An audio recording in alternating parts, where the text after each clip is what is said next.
Hello, investors and traders, and welcome to the 1% Rule of Risk Management with the Market Guys. I'm AJ Monty.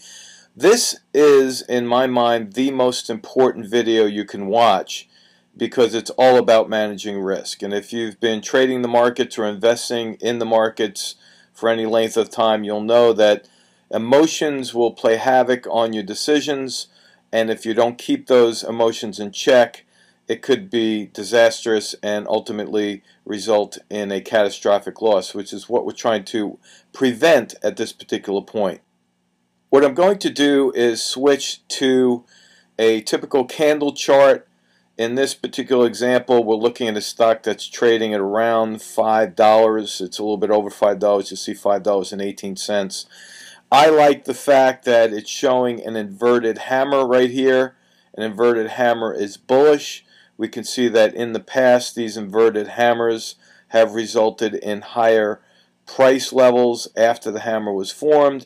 Here's another inverted hammer, and you can see that that trend continues. So our goal is to buy this stock. Now, before you just rush in to buy any stock, it's important that you identify support levels. So now that you see what the chart looks like, I'm going to identify a support level. Let's go back down here, or maybe even move it up to this area right here, because I see this area was a level of support. It went up, it came back down. Here's another level of support, and now we have the inverted hammer right at support. A couple of other things that I like about this trade is the fact that we have a series of red candles which are pushing the price down, but the volume is slowing as well, telling us that the sellers are starting to slow their momentum.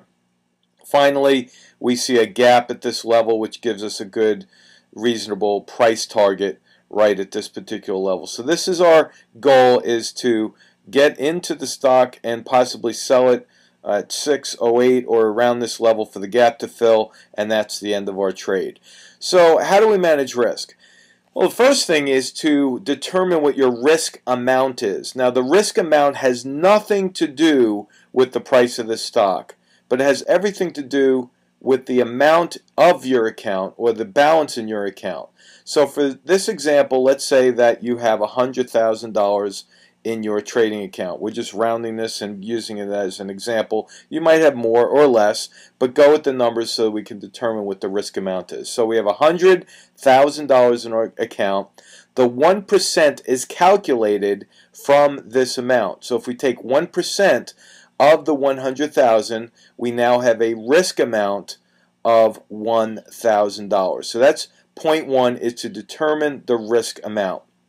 Now that you know what that is, we have to determine what our risk per share amount is going to be. And this is another component that we use to calculate what the 1% rule is going to tell us as far as size of the position. But the risk per share is determined from the charts.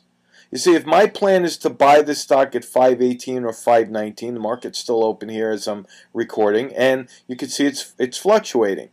I see that there's support right around this level, right at the $5.11 level, and I determined that I want to let this stock drop maybe $1. I'll let this stock drop to the 411 level, and I'm willing to risk $1 per share.